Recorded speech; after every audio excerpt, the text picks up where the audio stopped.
My first experience living in Costa Rica was in the year 2000 when I was an exchange student in Bagaces, which is a small little town near the Liberia airport towards Guanacaste, right?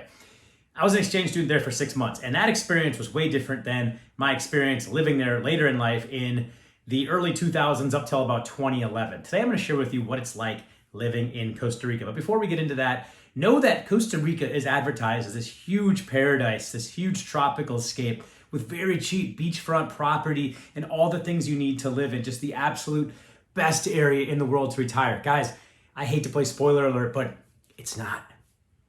It's a great place. It's a place I perpetually visit, own property in, visit whenever possible. But as far as living, it's a little bit different than you think. So today I'm going to talk about all the things that you might get irked by and things that will turn you off about living in Costa Rica. Please subscribe and follow along, and I'm going to talk more about Costa Rica. I did live there for a very long time, perpetually now, going for 23 years. Got a lot of things to say about Costa Rica. Comment below if you feel otherwise. I love a good debate. First thing about Costa Rica you need to know, it is not cheap. Costa Rica is now on par with major U.S. cities, and if you go to resort towns, Tamarindo, Conchal, Jaco even, it's even worse. It's like being in a resort town in California. It's like being in New York City. It's like going to Miami, right down the street from where I live right now. It's not cheap. The beachfront dream of getting a place for $60,000, gone, totally gone, totally. Can't even come close to that. Now, your money will go further. You can get large houses that are going to be on par or way less than the United States, but you're not going to get a deal. You're not going to go down there and retire with $500,000, live in a mansion and have everything you want because it's expensive. Things have caught up. People are moving to Costa Rica in record droves. There's over 100,000 Americans right now living in Costa Rica. A lot more Canadians too, Europeans, Venezuelans, Colombians. People are moving there in droves from all over the world, causing prices to go up from real estate to everything else. Also with inflation, they got hurt by that as well. The whole world got hurt by inflation. So going to the grocery store, there's two different choices you have right there. You can go to a Tico grocer or a soda and buy your groceries there and live like a local. And there's nothing wrong with that. I used to go to the Sunday market in Santa Ana and buy my produce, my vegetables, everything I wanted, right? It was great. Great prices, farmers markets, just like in the United States. However, when it's time to throw a barbecue for that Sunday football game and you go to the American grocer, Mas Por Menos, and you find Johnsonville brats are about triple what they cost in the United States, that is a punch in the stomach. So living in Costa Rica has a lot of costs that go with it, and that is one to keep in mind. There's also a big annoyance factor with just the way things work down there. There's quite a few holidays. Not to mention they celebrate all of the American holidays and probably some from other parts of the world. So people are typically taking time off. It's a slow culture, a slow pace of life. Things will get done when they want it to get done. Pura Vida, that's what they say. Pura Vida. Like, hey, you didn't get that done. Pura Vida. Hey, could you hustle up? Pura Vida. Hey, my project, it's not doing anything. Pura Vida, man, right? Gets a little old after a while. I'm from a place where I like to get things done, the hardworking Midwest. And even in Florida, we get a little bit of that laziness from South America coming into our society, but we've got Cubans here that work really hard too, so things kind of stay on track as far as that goes. But Costa Rica, things just never, ever meet deadlines. Things don't get done. Another annoyance factor I'll talk to you about is the roads. Oh, don't get me started on the roads.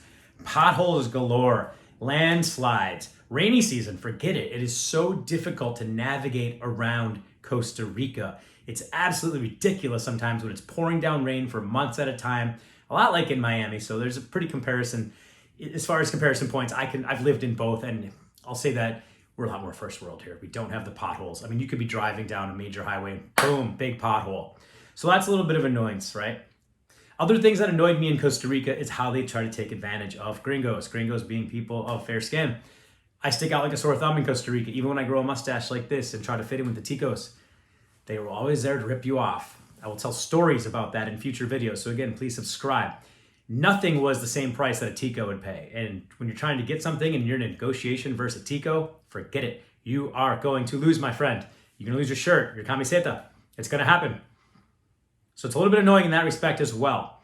Other things that annoy me are when you go down there and get Americana. They've got a P.F. Chang's now. There's all sorts of other American restaurants. Hooters. They're not the same. The food isn't the same. It's got the same menu, but it doesn't taste the same. Buffalo shrimp. Usually get that here for about 20 bucks. 40 over there. Actually, probably more. I haven't been in a while. Crazy. Some things that get imported are absolutely nuts. The tariffs on cars. Forget about that. If you don't buy a local car that's made somewhere in the region or from China that they have a deal with and they get in, forget it. I drove a BMW X5. Big mistake. Big. Every time it broke down, the repairs were insane. Getting it, to purchase it, I paid basically more for a used car than I would the newest model, and it was like 5 years old at the time. Great car, but you're paying for it to get imported into Costa Rica, become naturalized. On top of that, you have what's called a reteve every year. That is your right to drive that car. That is your license plate, and they stop you in January every single year, whenever it is. If you do not have that reteve, get ready to get stopped, pulled over, and fined for not having it. My friend had an H2. The reteve on that, just to drive it, was over $2,000 a year. Big kick in the stomach, if you ask me. So you're gonna pay for that, no matter what. Anything luxury, forget it. Tax out of the gourd. Shoes at the mall, Nikes, forget it. Going to Zara in the mall, any name brand, American brand in the mall, you're gonna pay double, if not triple, what you would for the United States. A lot of people do go to the United States to buy their goods. People come up in droves and go to my nearby retailer right here, Sawgrass, and pick up name brands and go back to Costa Rica and sell it. It's totally normal. It happens all the time. But again, if you're moving to Costa Rica, know that the life might be easy. It might be fun. There's a lot to do, and I'll get into that in a second. You're going to pay for it. Just that simple. Everything that you have to do in Costa Rica that you want to do costs money. I know that sounds like Captain Obvious right there, but it's not what it's advertised on the web. You can't go down there with a small budget anymore and live like a pensioner unless you want to live in an absolute ghetto with nothing first world. You can do that, but be my guest. It's just not for me. All right, so getting back to it.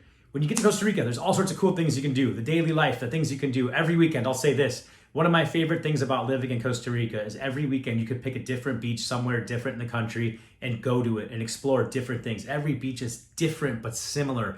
The vibes are different. You've got places like Tamarindo, which are populated with tourism. Places like Manuel Antonio, which are more natural, and the local ticos like it, but it does get populated with tourism as well. Places like Reserva Conchal, where the W and the Westin sit, huge draws for tourism, right? You pay for it.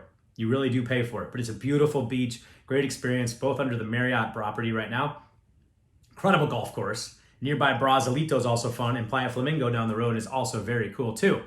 You can also take excursions like the Arenal volcano, one of my absolute favorite places in the world. Beautiful resorts. You can pick from about 10 to 12 or 15. I don't know how many they have these days. I stay at the Springs. It's absolutely incredible, but again, you got to pay for that.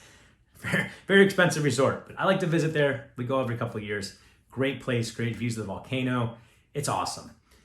You can do things like golf, zip line, whitewater raft, and of course the mammals. There's so many. There's over 500,000 species in that country. There's so many to see. There's so many things to check out, from monkeys to rare spiders to snakes. Watch out for them. They're around though. To everything in between. The flora and fauna is absolutely incredible in Costa Rica. You're never going to have a dull moment, right? Whether you're at the beach, you can go to the same beach town 10 times and stay in a different spot, a different hotel, a different Airbnb, and the experience will be different every single time. That I promise you.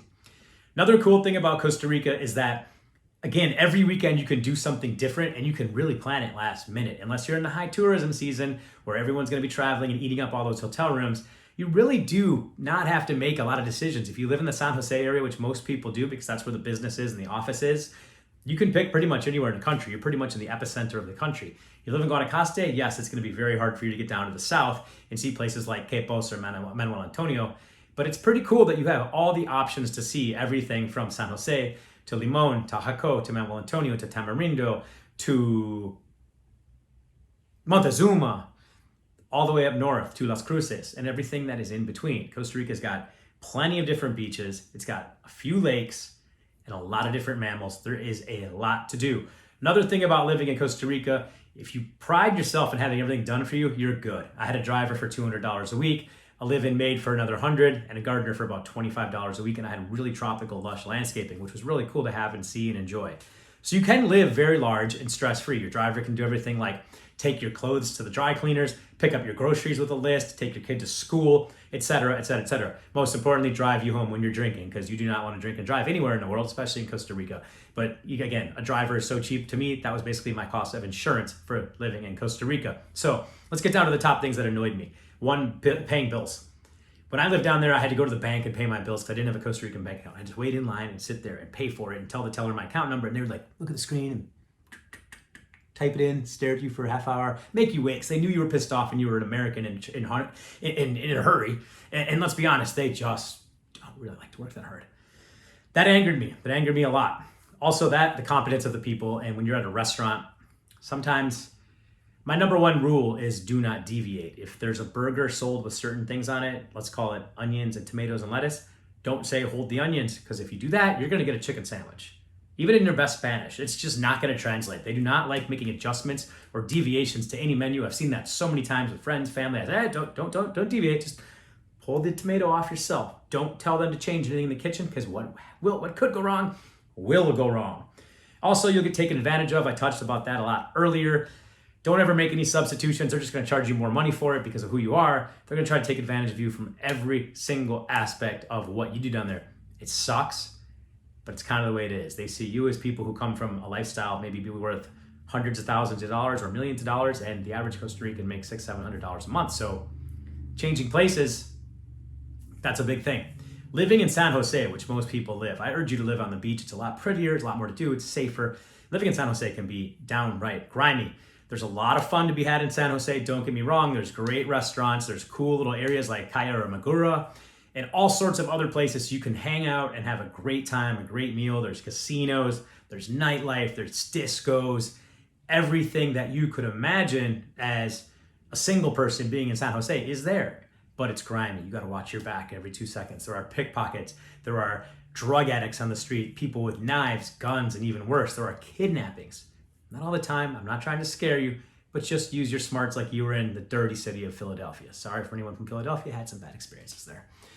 Living outside there gets a lot more peaceful, a lot more laid back, a lot more manicured resort style feels. Living in gated communities on the beach are a lot different, secluded, and more for the retiree or people that are going to be visiting every couple, months or years and have an investment property down there. That's always fun and always a great time. But most people, just because of business tendencies, live in the Central Valley. So I'm talking Escazú, Santa Ana, Pavas, Rormoser, Ciudad Colon.